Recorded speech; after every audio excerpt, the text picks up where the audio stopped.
Let's talk to Nicola Davies, Head of Strategy at Exposure. This talk sounds really good fun, and I'm looking forward to it. The power of bad, how brands can put the negativity bias to good use. In an age where many brands are marketing with purpose, Nicola's going to talk about how being bad is still a powerful tool. So this sounds amazing. For the next 20 minutes, we've got Nicola from Exposure. Thank you very much. Cheers.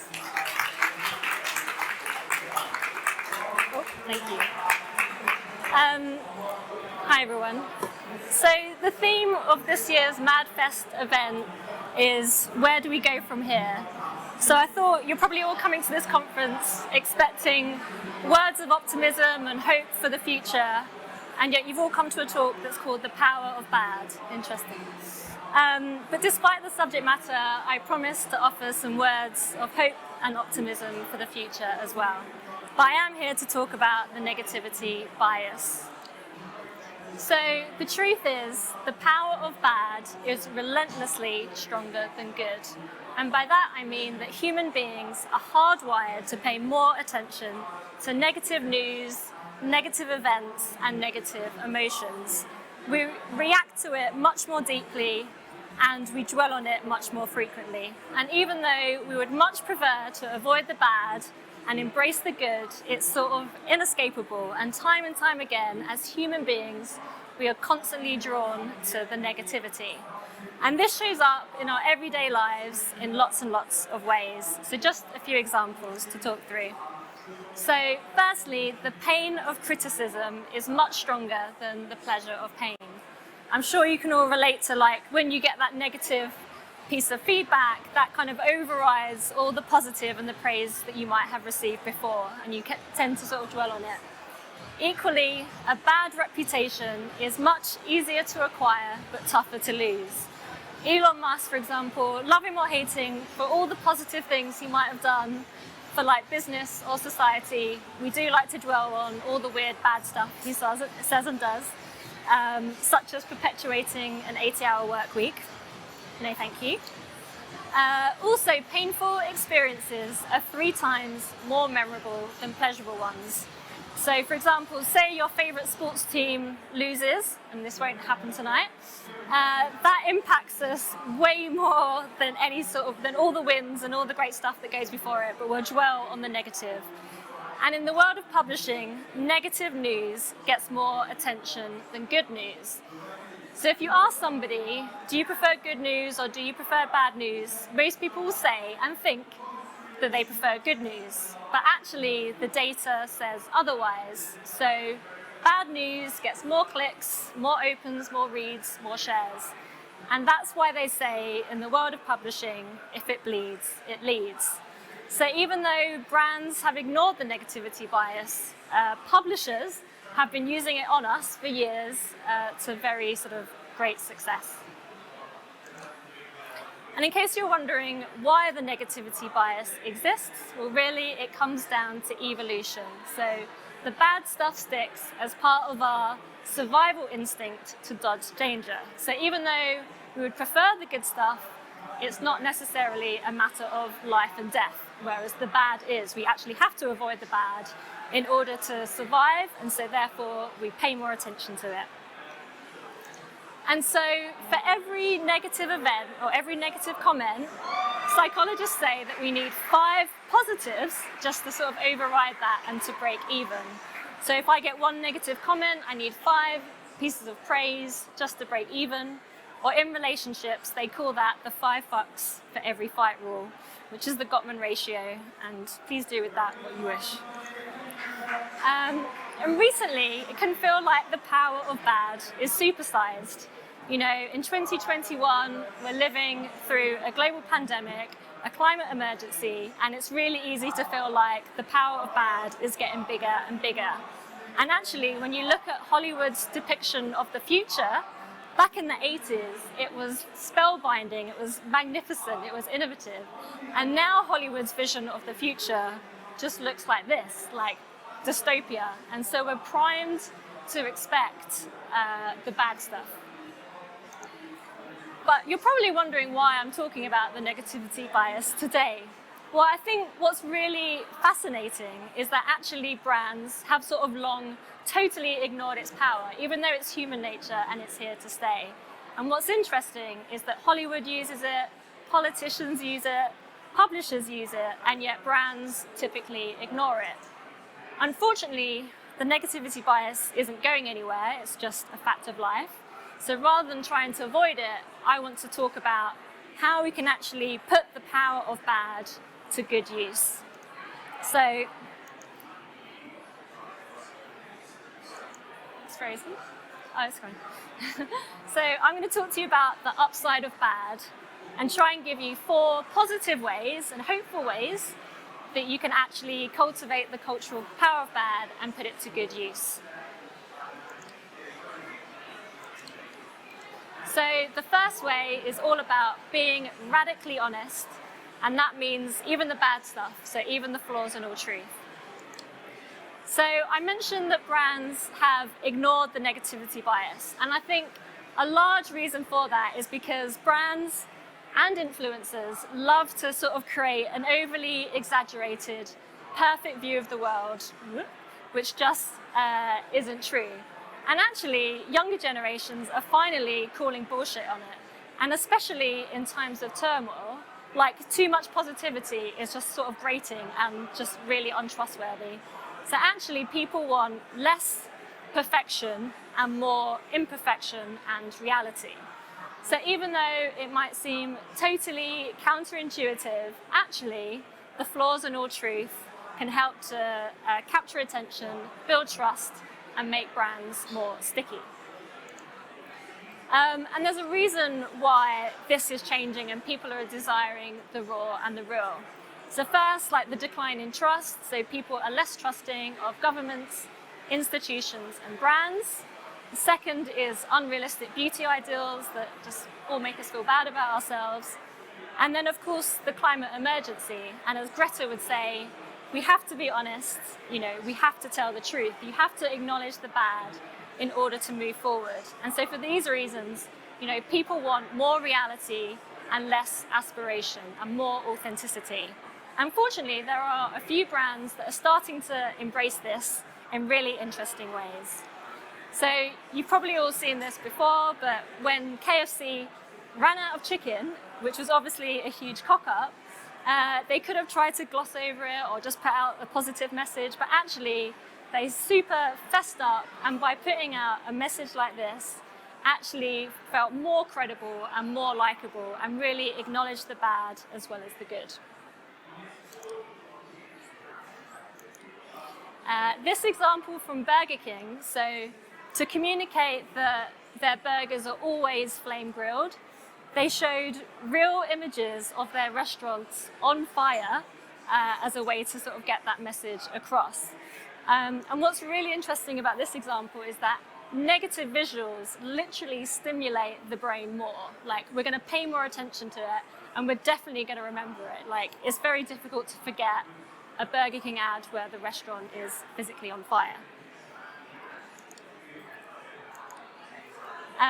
It would probably be rude of me to talk about the negativity bias and not talk about Marmite, because obviously Marmite have been doing this for years, embracing the love it, hate it, and the fact that loads of people out there don't like their product. And actually, by embracing the imperfection and the truth, it immediately makes them more credible and more likable and more memorable and iconic. And a more recent example of this is a brand called Oatly, who actually put a negative piece of consumer feedback, not only in their advertising, but also like on their packaging, that said, "This tastes like shit." And by actually acknowledging that some people don't like the product, they get more attention and more liked and more credibility. And I think part of the reason why this is really interesting right now is that the next generation are truth seekers. They want to get to the truth and understand what it is. And one of the ways that they embrace that is through a darker sense of humor. So actually, they're quite happy joking about the pandemic, suicide, mental health. And actually, as a way to deal with the bad and the uncomfortable truth, they use humor as a way to build resilience. And I think lots of those examples I showed, while they incorporate bad and good, obviously there's an element of humor in there to help sort of cope with that. So the second example is using the bad to mobilize the good. So actually, the moments in life that are really bad can be the exact same moments that propel us forward to do something really positive. And actually, bad can really inspire us to go out there and make a positive change in the world. And even brands do this. And so bad situations, as tragic as they can often be, such as the pandemic, they do actually often bring out the best in human beings. So for example, during COVID, 10 million people in the UK have been out there volunteering and doing their bit for community. So despite being a tragic situation, it bringing out a positive side in people. And there are a few examples of brands that are doing this as well. So the first is Beats by Dre, with campaigns like Flex That and You Love Me. I don't have time to play any of it, so I encourage you to go off and sort of watch it afterwards. But they really do a lot for racial inequality and really move that conversation on. And the way that they do that is not just by celebrating the good stuff, but really tackling the bad stuff, the hypocrisy, and actually tackling it head on. And I think lots of brands that are playing in this diversity space with fantastic intentions, only really focus on the positive, and therefore it can feel quite hollow and superficial. Whereas brands like Beats really acknowledge the bad, and that actually helps to bring more people into the conversation and actually move it on as well. Another very different example of this would be the Nike Fly-Ease slip-on shoe, which is incredibly accessible, something that we helped to launch. And the story goes that this shoe was designed directly as a result of a Nike employee who suffered a stroke. So again, a bad situation, but actually it led to something more positive for that person, but also for society as well. One moment. And a more fun and frivolous example of this, I guess, would be the Ben & Jerry's Flavor Graveyard. So they acknowledge bad and the sort of failures that they have through their innovations, so that they can actually learn from them and not make those mistakes again, and actually sort of push forward and achieve something greater than what's gone before. So the third I want to talk to you about is creating chaotic experiences. So if there's anything that's as hardwired as the negativity bias, it's the belief that consumers are really hungry for positive experiences. But actually, sticky brands defy all the normal rules by actually making people unhappy. So bear with me. So a researcher found that actually it's a roller coaster of intensely good and intensely bad experiences is actually what thrills. It's things that are unpredictable, chaotic, and maddening are the things that actually draw people in and keep us hooked on experiences. So an obvious example of this would be gaming, where obviously people can get physically addicted to gaming, not just because of the positives, but it's because of the highs and the lows and the competition, and that's what keeps you hooked, and that's what keeps you coming back for more. But it actually shows up in other places as well. Dating apps, anyone that's been on one will know that it's not all positive. And actually, again, it's the highs and lows of the dating apps that actually keep people hooked on the hunt and keeping people coming back for more. And you also see this a lot in the world of sport and fitness, where actually the bad stuff is the thing that actually makes the good and the victory, taste all that much sweeter. And actually, in the world of cycling, they use suffering not as a sign of weakness, but actually as a badge of honor. So for example, in the Strava app, you can get a suffer score. And Rougher, the cycling brand, has a philosophy that actually means from suffering comes glory. It's not for me. And so actually, rather than creating seamless, positive, linear experiences, which I think is what most brands are probably trying to achieve, it's actually more important to create unpredictable experiences that are filled with both good and bad, and that are cyclical. So you want to get people hooked on the good and bad cycle to keep people hooked and coming back for more. And so the final thing I want to talk to you about is wielding the seductive power of bad. So, as we said, like, brands are obsessed with looking good and being perfect, but actually, goodness, while it can be admirable, can also be really bland and really boring.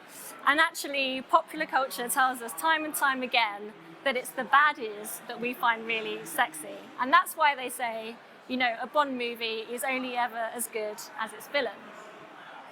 So why do we have this weird connection with baddies?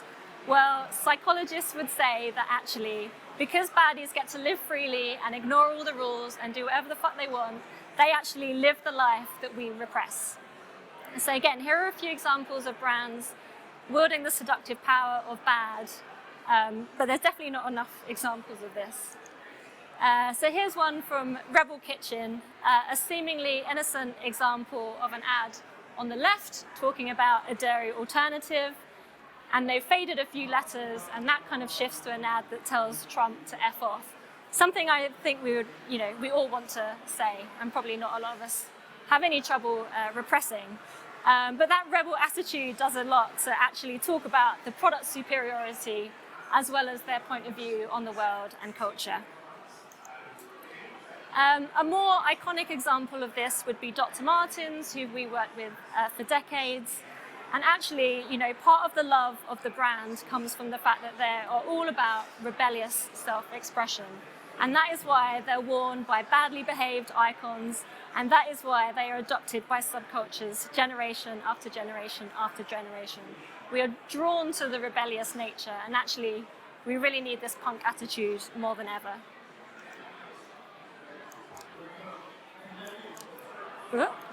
Sorry.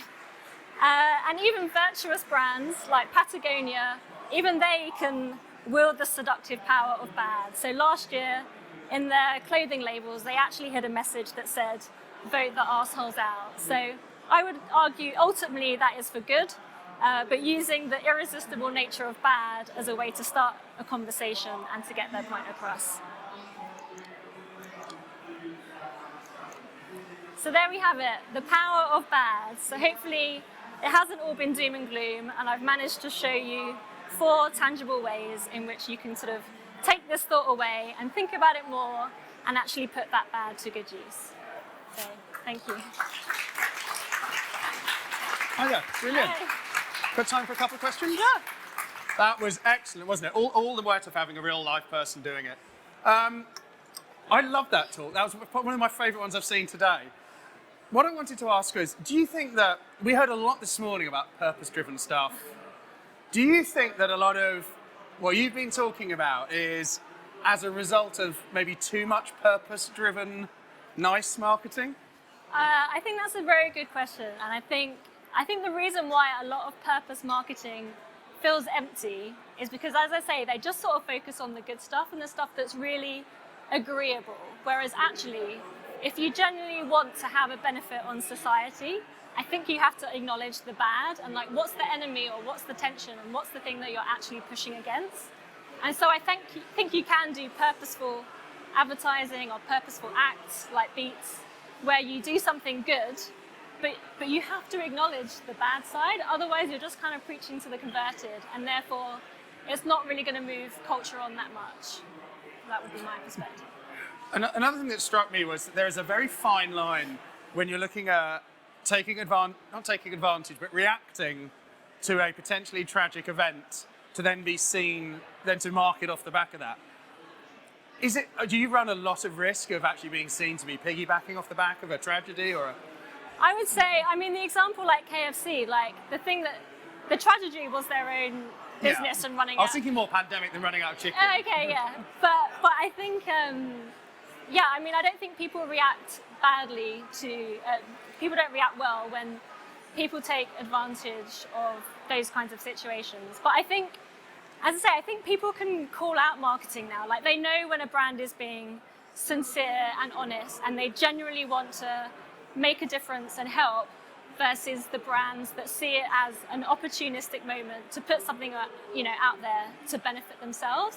And I think sometimes the brands that do something for good without any expectation of reward, without trying to get loads of coverage for it and shouting about the thing that they've done. Like, you have to genuinely ask yourself, like, do you want to, do this for the right reasons, and is it sincere? Otherwise, if it's not, I would suggest not doing it. So it boils down to authenticity in the end. Pretty much. Brilliant. Do you know what, Nicola? That was fantastic. I've loved every minute of that. Ladies and gentlemen, please give it up for Nicola Davies from Exposure. Thank you.